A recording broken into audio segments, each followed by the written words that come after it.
The dust of the platform swirls around Ilara's worn boots as the train hisses its final, shuddering breath, a monstrous iron beast finally at rest. She clutches her small, battered valise, its leather handle smooth and familiar against her damp palm. Rawlins, Wyoming Territory.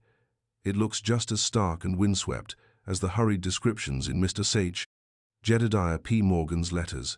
He is supposed to be here, her intended, the man whose curt proposal she accepted out of a desperation that still gnaws at her.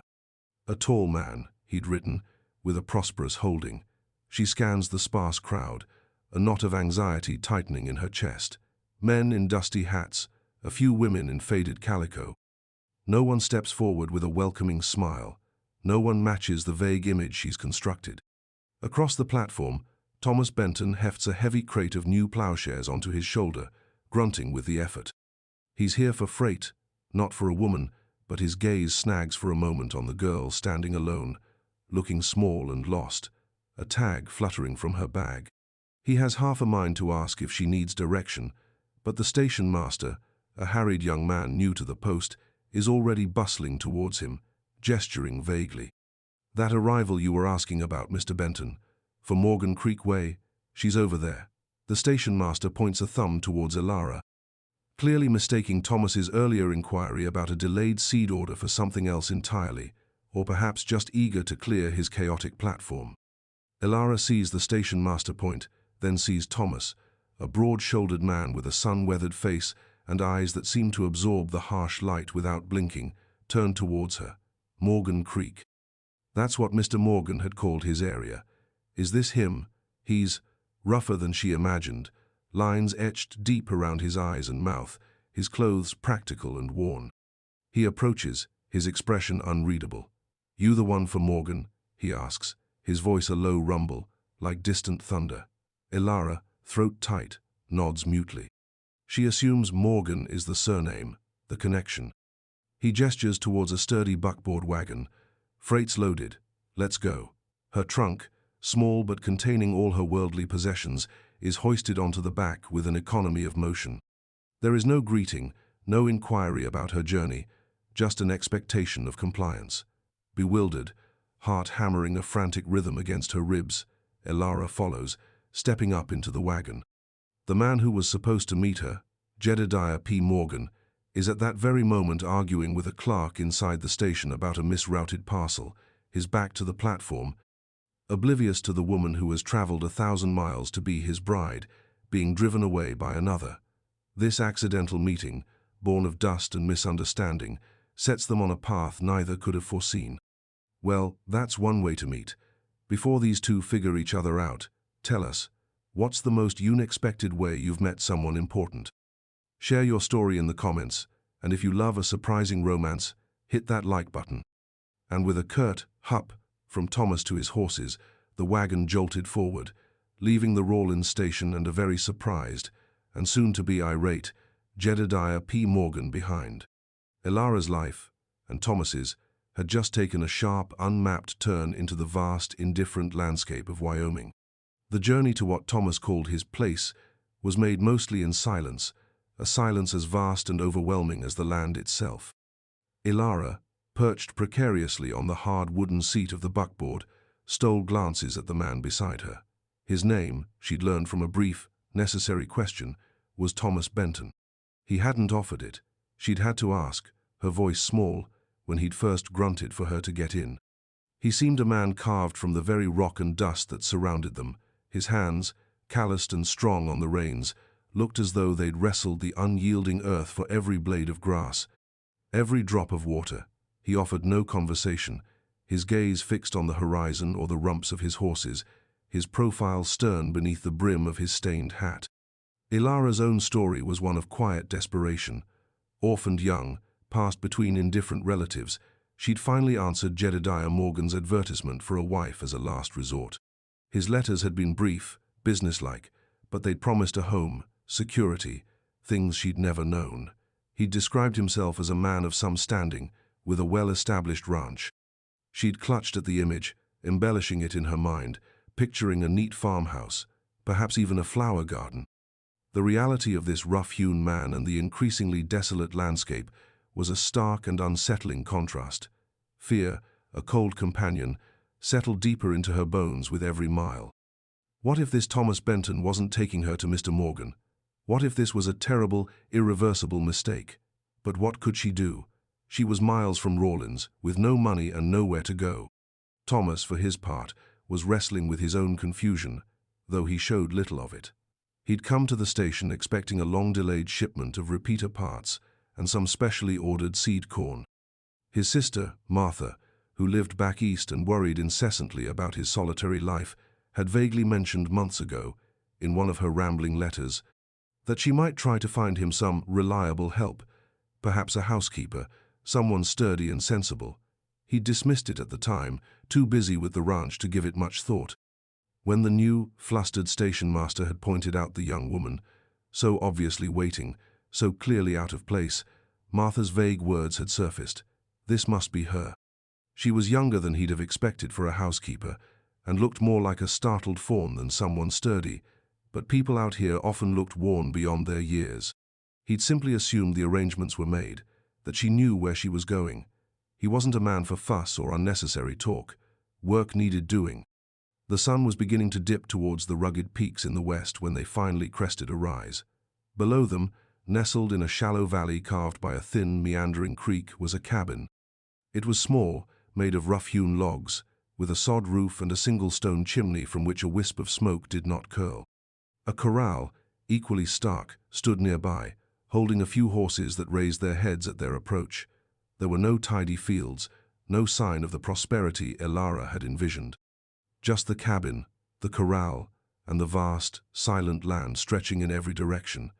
This was not the Morgan ranch she'd read about. This was something far more primitive, more isolated. As Thomas pulled the wagon to a halt before the cabin, the silence, broken only by the creak of the wheels and the jingle of harness, pressed in on Elara. He climbed down, his movements stiff. "Unload your trunk," he said, not unkindly, but without warmth. "Supper won't make itself." Inside, the cabin was as stark as its exterior. A single room, with a packed earth floor, a rough table and 2 stools, a stone fireplace dominating one wall, a cot in the corner. Bunches of dried herbs hung from the rafters, and the air smelled faintly of wood smoke, old leather, and something else, loneliness perhaps. There was only one cot. Elara's heart sank. This couldn't be right. "Mr. Benton," she began, her voice trembling slightly, Is this Mr. Morgan's property?" Thomas, who had started towards the fireplace, stopped. He turned slowly, his brow furrowed. "Morgan? Jedediah Morgan? His place is another 15 miles east, closer to the Sweetwater. Why would you think this is Morgan's?" The blood drained from Elara's face. "The station master. He said you were asking about the arrival for Morgan Creek. My tag. It said Jedediah P. Morgan, care of Station Master Rawlins." She fumbled for the tag, still attached to her valise, her hands shaking so much she could barely hold it. Thomas stared at the tag, then at her pale, stricken face. Comprehension dawned, slow and heavy. The station master's mistake, his own preoccupied assumption. He'd been expecting parts for his repeater, not a person, and she was a mail-order bride, for Jedediah Morgan, a man known in the territory for his boastfulness and his notoriously sour disposition. A shock indeed for Morgan to find his bride missing, and a hell of a situation for him, Thomas Benton. He scrubbed a hand over his face, a gesture of profound weariness. "Well, I'll be damned," he muttered, the words barely audible. "There's been a mistake, a big one." The silence that followed was thick with unspoken anxieties. Elara felt a wave of dizziness. She'd traveled all this way, pinned all her hopes on a new life, only to be delivered to the wrong man, in the wrong place. She was stranded, utterly at the mercy of this stranger. Back in Rawlins, Jedediah Morgan was by now apoplectic. His bride, the one he'd paid good money to have shipped out like a prize sow, was missing. He'd ranted at the station master, who, under pressure, vaguely recalled a quiet woman leaving with Benton from up Morgan Creek Way. A misunderstanding, he'd stammered, thinking she was with Benton's freight. Morgan, a man whose temper was as short as his generosity, had stormed out, vowing to find this Benton and retrieve his property. His shock was rapidly curdling into a vindictive fury. He hadn't even seen the girl yet, but his sense of ownership was profound. He'd ordered a wife, and a wife he would have. The idea that she might have been swapped or simply misdelivered was an intolerable affront. His voice, loud and aggrieved, echoed through the general store as he inquired about Thomas Benton's spread, his complaints painting a picture of a man more concerned with a lost investment than a lost woman. The storekeeper, a man who knew Benton to be quiet but fair, merely shrugged and gave vague directions, a flicker of distaste in his eyes at Morgan's boorishness. Thomas looked at Ilara, truly looked at her then. She was small, yes, and clearly terrified, but there was a resilience in the set of her jaw, a flicker of spirit in her wide, frightened eyes. He couldn't just turn her out, not with night falling and Morgan's place a hard day's ride away, assuming she could even find it. And Morgan himself, Thomas knew the man by reputation. Not someone he'd wish on any woman, let alone one as vulnerable as this. "Look," he said, his voice softer than before, "it's too late to do anything tonight. You can take the cot. I'll sleep by the fire. Tomorrow we'll figure out what to do." It wasn't much, but it was a reprieve. Ilara nodded, unable to speak, a fragile gratitude warring with her immense fear. The cabin, stark as it was, suddenly felt like the only sanctuary in a vast, uncaring wilderness. The mistake was made. Now they had to live with its immediate consequences, two strangers thrown together by a twist of fate under the immense Wyoming sky. Thomas built up the fire, the crackle of a log, the only sound as an unspoken agreement to face the next day, together, settled between them. The wind moaned outside, a lonely sound that echoed the uncertainty in both their hearts. The first full day after the calamitous arrival passed in a haze of unspoken tension and dawning realities. Ilara woke early, stiff from the unfamiliar cot, the thin blanket pulled up to her chin. The fire had dwindled to embers, and Thomas was already outside, the rhythmic thud of an axe echoing in the crisp morning air. She rose, her limbs aching, and smoothed down her travel-worn dress. The cabin felt alien, yet it was her only refuge. She found a bucket and a dipper by the door, and venturing out, located the creek Thomas had gestured towards the night before. The water was icy cold, shocking her awake, and the landscape, bathed in the pale morning light, seemed even more immense, more intimidating than it had under the cloak of twilight. When Thomas came back in, his arms laden with firewood, he found her attempting to coax the embers back to life. He said nothing, simply took the kindling from her, and with practiced ease, soon had a small blaze going. He put a battered coffee pot on to boil and sliced thick pieces of bacon into a skillet. The aroma filled the small space, a surprisingly comforting smell. "There's flour in that sack," he said, nodding towards a corner. "If you can make biscuits." It wasn't a question, more a statement of expectation. Ilara, whose culinary skills were modest but functional, nodded. She'd cooked for uncaring aunts and rough farmhands before. This was familiar territory at least. Working together, yet separately, they prepared a simple meal. Eating at the rough table, the silence was broken only by the clink of utensils and the crackle of the fire. Ilara ate slowly, acutely aware of Thomas's presence. He wasn't unkind, but he was distant, his thoughts clearly elsewhere. She wondered what he was thinking, what he planned to do. Send her to Jedediah Morgan? The thought sent a fresh wave of anxiety through her. The more she considered it, the more her vague, hopeful image of Mr. Blank Morgan was being supplanted by a nameless dread, fed by Thomas's grim expression whenever the man's name had been uttered. After breakfast, Thomas spoke. "I have to check my trap lines and see to the stock. You, stay close to the cabin. There are wolves, coyotes. And this ain't town." His gaze was serious. "I'll be back before midday. We need to talk then." With that, he was gone, taking his rifle and leaving Ilara alone with her thoughts and the echoing silence of the valley. She watched him stride away, a solitary figure against the vast backdrop, until he disappeared over a rise. The responsibility he carried, just to exist in this place, was palpable. She spent the morning tidying the small cabin, a task born more of a need to keep busy than any instruction from Thomas. She swept the packed earth floor with a worn broom she found, straightened the few meager belongings, and aired out the blanket from the cot. There was so little here, a testament to a hard, solitary life. She found a small, dog-eared book of poetry tucked under the cot, its pages softened with use. It seemed so out of place, yet it hinted at a depth to Thomas Benton she hadn't expected. True to his word, he returned as the sun climbed towards its zenith. He carried 2 rabbits, which he set about skinning with an efficient, practiced hand. Ilara averted her eyes, a city-bred queasiness rising, though she knew such feelings were a luxury here.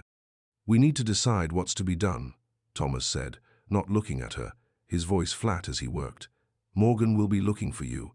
He's not a patient man." Will you take me to him?" Ilara asked, her voice barely a whisper. Thomas paused, wiping his hands on a rag. He finally met her gaze. "Is that what you want?" The question surprised her. She'd assumed she had no say in the matter. I came all this way. It's what was arranged."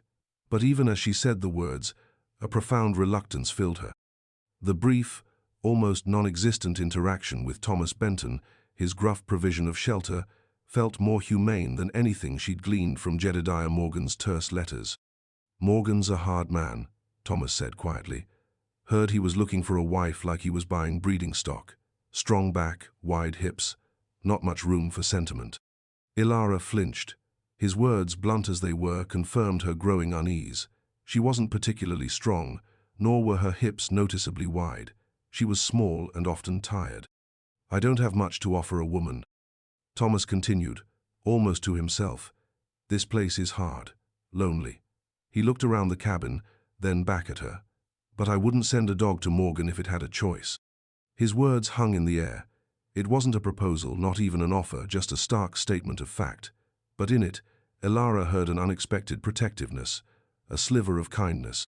What else can be done?" she asked, her gaze fixed on her clasped hands. "I could take you back to Rawlins," he offered. "Maybe the station master can find you passage back east, though I doubt Morgan would pay for it. Or you could try to find work in town. Seamstress, maybe. Cook in the eatery. It ain't much of a life for a lone woman." Neither option sounded like a solution. Back east meant returning to a life of dependence and drudgery with distant, uncaring relatives. Rawlins, a rough frontier town, felt impossibly dangerous for a woman alone. Could I stay here?" The words were out before she could stop them, astonishing herself. "Just for a little while.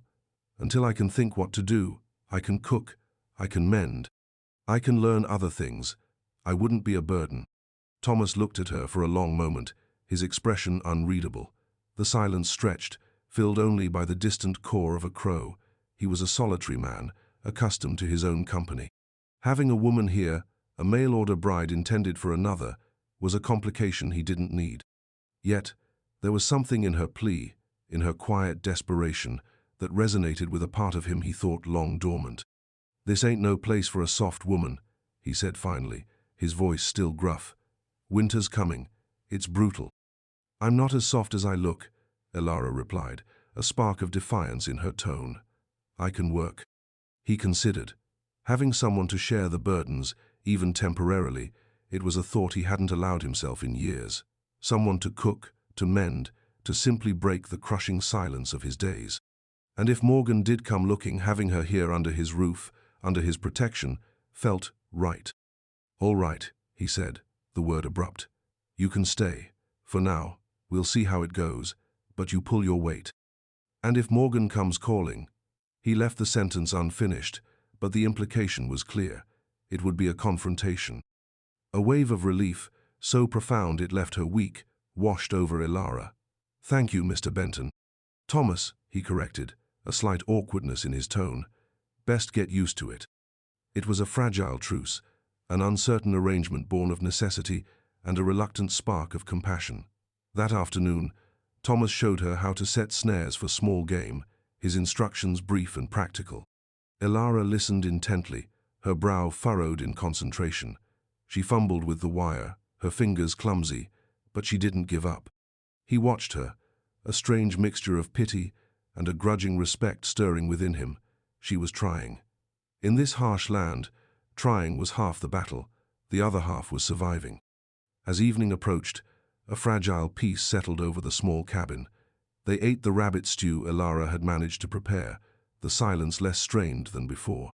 The immediate crisis of her arrival had passed, replaced by the larger, looming question of their shared future, however temporary it might be. The first test had been met, not with an easy solution, but with a decision to face the uncertainty together, at least for a little while. Days bled into weeks, settling into a rhythm dictated by the land and the coming change of seasons. Ilara learned the stark routines of Thomas's life, which were fast becoming hers as well. She rose before dawn, coaxing the fire to life, preparing coffee and a breakfast of bacon or salt pork, and whatever bread or biscuits she'd managed to bake with their limited supplies. Thomas would already be out, tending to his few horses, checking the perimeter of his small, hard-won piece of land, his presence a silent, constant industry. She learned to patch his worn denim trousers and thick woolen shirts, her stitches small and neat, a skill honed from years of making do. He'd watch her sometimes, when he thought she wasn't looking, her head bent over her work in the flickering lamplight, a quiet industry about her that softened the harsh edges of the cabin. She learned to identify the edible greens that grew along the creek bank, adding them to their meager stews. She learned the patience of waiting for water to haul from the creek, the sting of lye soap on her hands as she washed their clothes against a scrub board in a wooden tub. Thomas, in turn, began to accommodate her presence in small, almost imperceptible ways. He started wiping his boots more thoroughly before entering the cabin. He cleared a small shelf for her few belongings. Once, returning from a longer trip to a distant trading post for salt and ammunition, he brought back a small, clumsily wrapped parcel. Inside was a length of calico fabric, a cheerful blue with tiny white flowers. He'd mumbled something about her dress looking worn, then quickly busied himself with unpacking, his face averted, a dull flush rising on his weathered neck. Ilara had touched the fabric, a lump in her throat, the unexpected kindness overwhelming. It was the first gift she'd received in longer than she could remember. Their conversations were still sparse, but less strained. They spoke of practical matters, the weather, the dwindling woodpile, the signs of game. Ilara learned about the ranch, his constant struggle against poor soil, drought, and the ever-present threat of predators. She saw the worry lines deepen around his eyes when a planned well yielded only dust, the quiet satisfaction when he managed to repair a broken fence before his meager cattle could stray. She began to understand the immense effort it took merely to survive here, the resilience required. He, in turn, learned small things about her, that she had a quiet humor that sometimes broke through her reserve, a soft laugh that startled them both. That she hummed old, half-forgotten melodies while she worked. That she was afraid of thunderstorms, a fear she tried to hide but that he saw in the widening of her eyes, the way she'd still her hands in her lap until the worst of it passed. He found himself talking more than he had in years, recounting small details of his day, observations about the land, almost as if he needed to fill the silence he'd once found comforting, but now sometimes felt too empty. One crisp autumn afternoon, Ilara was gathering fallen branches for kindling near the creek when she heard a low growl. She froze, her heart leaping into her throat. Not 10 yards away, a lean coyote, its fur the color of dust and shadows, regarded her with hungry yellow eyes. Its lips were drawn back in a snarl revealing sharp teeth. She'd been warned about them, but this was her first encounter. Fear, cold and paralyzing, rooted her to the spot. Before she could scream, before the coyote could make its move, the crack of a rifle shattered the stillness.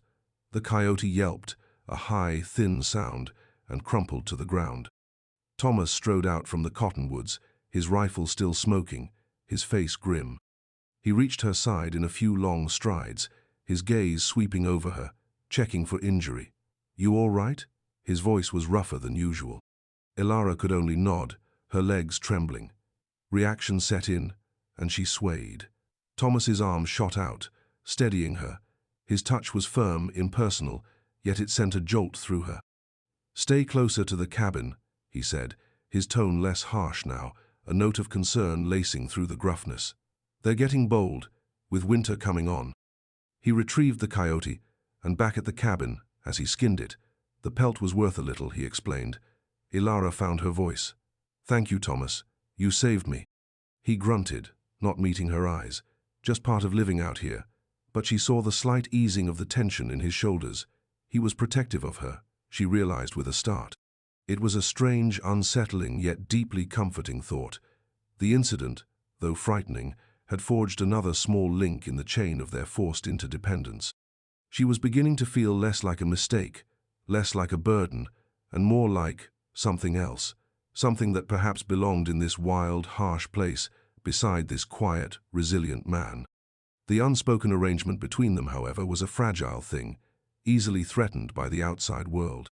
One blustery day, Thomas had to ride into Rawlins for supplies they couldn't produce themselves: flour, sugar, coffee, and crucially, more ammunition.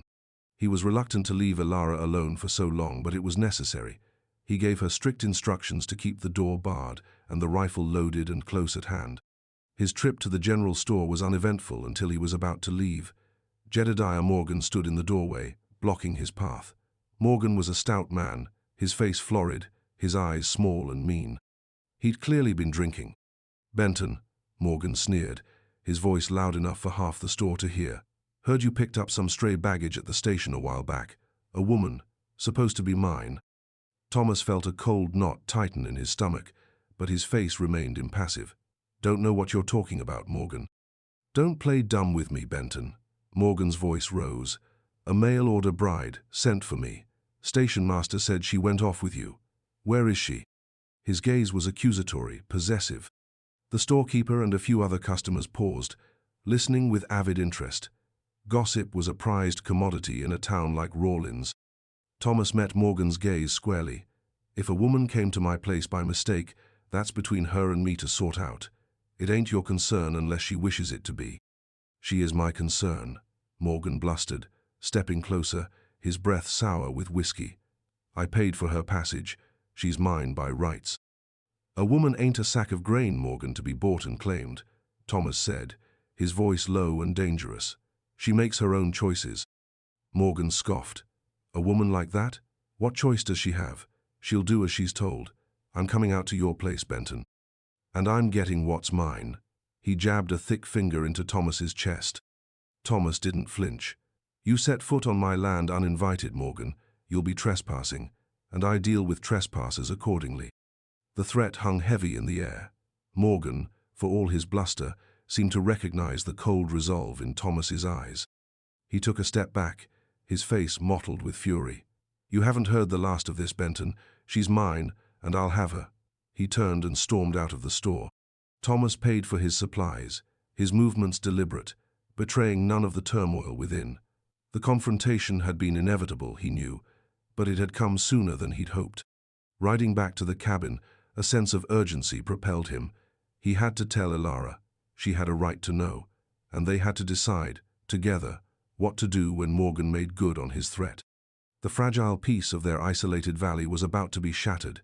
He spurred his horse, the wind whipping at his face, carrying the scent of snow and trouble. He was no longer just protecting a mistaken arrival.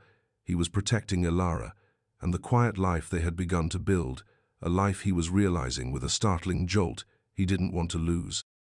The thought of her soft humming, the neat way she stacked the firewood, the unexpected warmth of her smile, these small things had woven themselves into the fabric of his solitary existence, and the idea of Morgan tearing her away filled him with a cold, unfamiliar rage. Elara saw him returning from a long way off, a lone rider against the darkening sky. There was an urgency in his posture, in the way he pushed his horse, that sent a prickle of unease down her spine.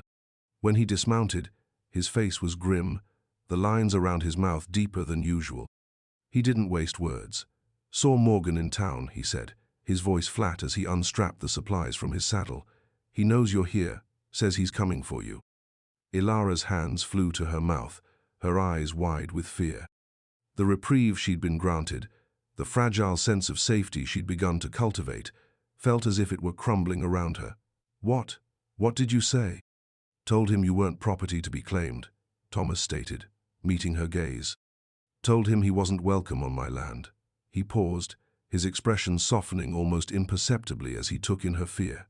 "But he'll come, Elara. A man like Morgan doesn't let go of what he thinks is his, not easily." They sat at the rough table in the cabin, the meager supper growing cold between them. The wind howled outside, mirroring the storm of emotions within Elara, Jedediah Morgan.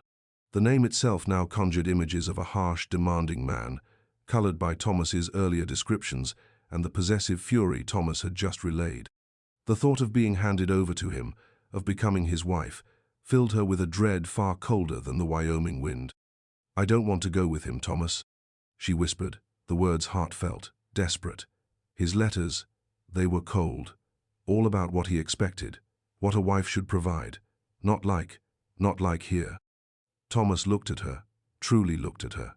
In the flickering lamplight, her face was pale but resolute. He saw not the helpless, frightened girl who had arrived weeks ago, but a woman who had found a quiet strength in this harsh land, a woman who had brought a measure of warmth and order to his own barren life. He thought of the lonely years before she came, the silence of the cabin broken only by the wind.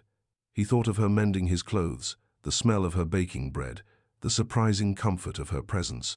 The idea of this cabin, this life, without her, was suddenly unbearable.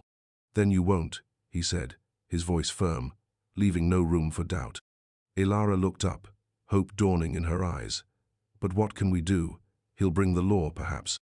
"Morgan's loud, but he ain't got much respect from the law in Rawlins. Sheriff knows him for a blowhard."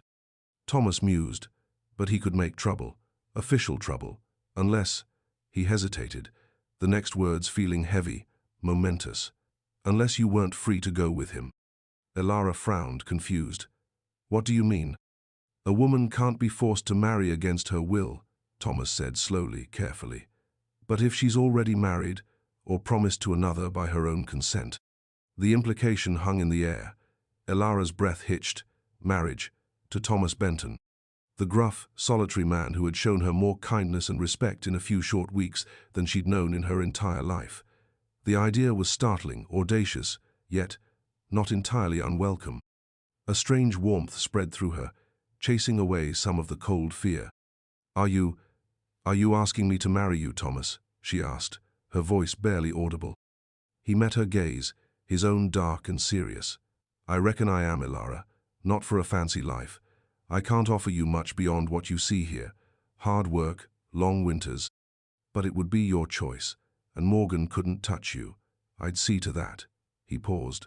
"And maybe it wouldn't be just for protection. Maybe it could be something more, in time." His gruff honesty was more compelling than any flowery promise. She thought of Jedediah Morgan's cold demands, and then of Thomas's quiet strength, his unexpected gentleness, the way his eyes sometimes softened when he looked at her. She thought of the blue calico fabric, a silent testament to a kindness he likely wouldn't admit.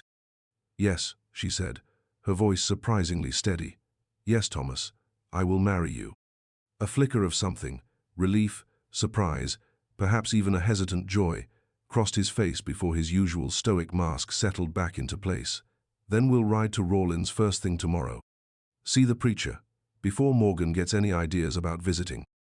A decision had been made, a stand declared in the quiet intimacy of the cabin. They would face Jedediah Morgan, not as a lone man protecting a stray, but as a husband and wife, bound by a choice made in the face of adversity. The wind still howled outside, but within the small log walls, a fragile hope had taken root, a promise of a shared future, wrested from the jaws of a mistake. The fear was still there, a knot in Elara's stomach, but now it was overlaid with a new, fierce determination. She would not be Jedediah Morgan's property. She would be Thomas Benton's wife. The ride to Rawlins was charged with a nervous energy. Elara, wearing her best, though still mended, dress and the bonnet Thomas had insisted she wear against the biting wind, sat straighter in the wagon seat than she ever had before.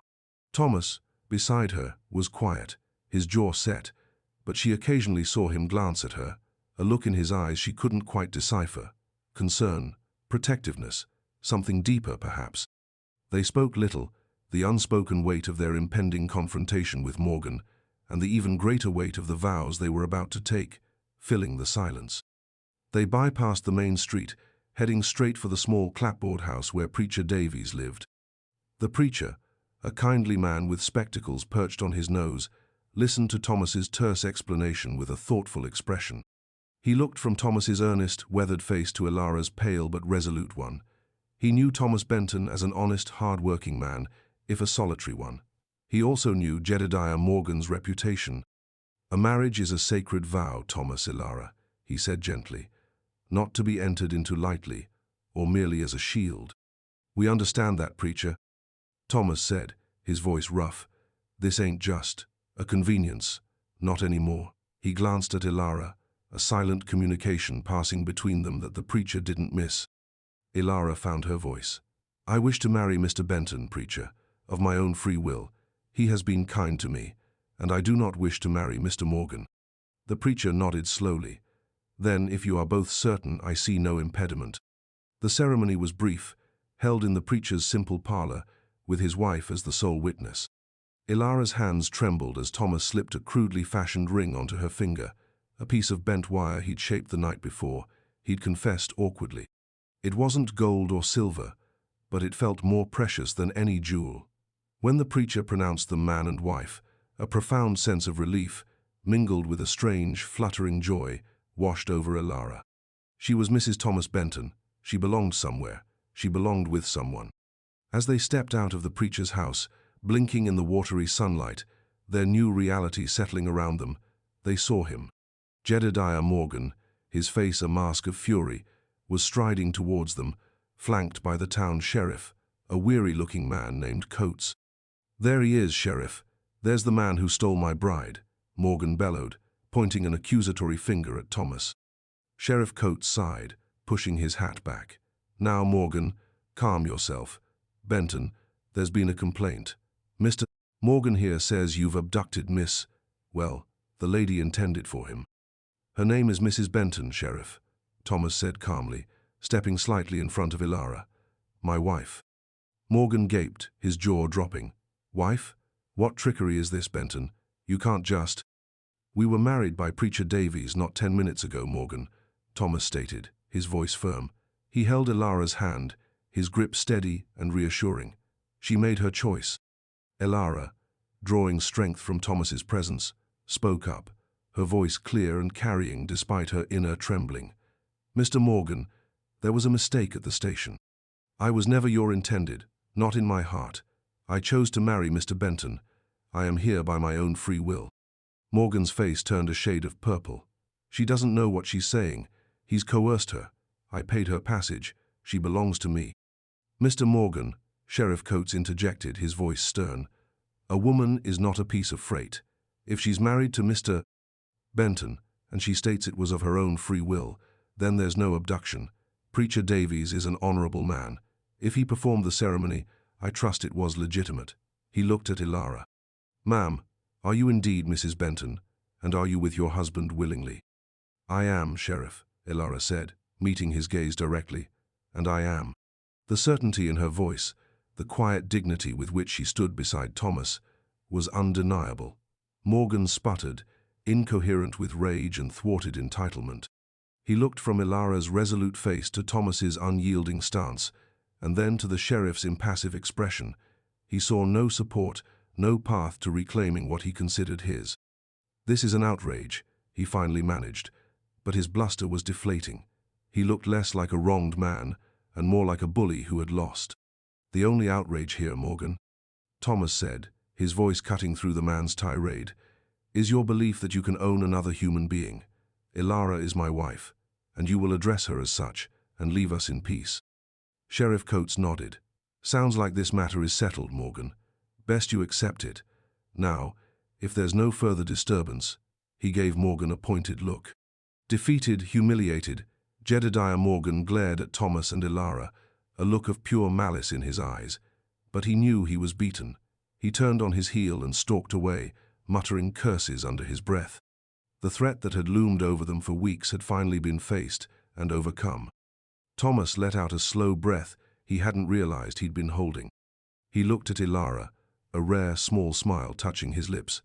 "Well, Mrs. Benton," he said, the title still new and a little awkward on his tongue. "Shall we go home?" Ilara returned his smile, a warmth spreading through her that had nothing to do with the weak sunlight. "Yes, Thomas. Let's go home." They walked to the buckboard, hand in hand, leaving the town and Jedediah Morgan's bitterness behind them.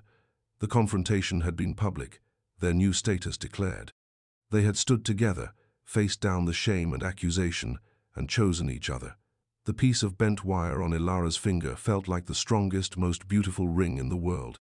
Their bond, forged in a mistake, tempered by hardship, and now sealed by choice and public declaration, was real.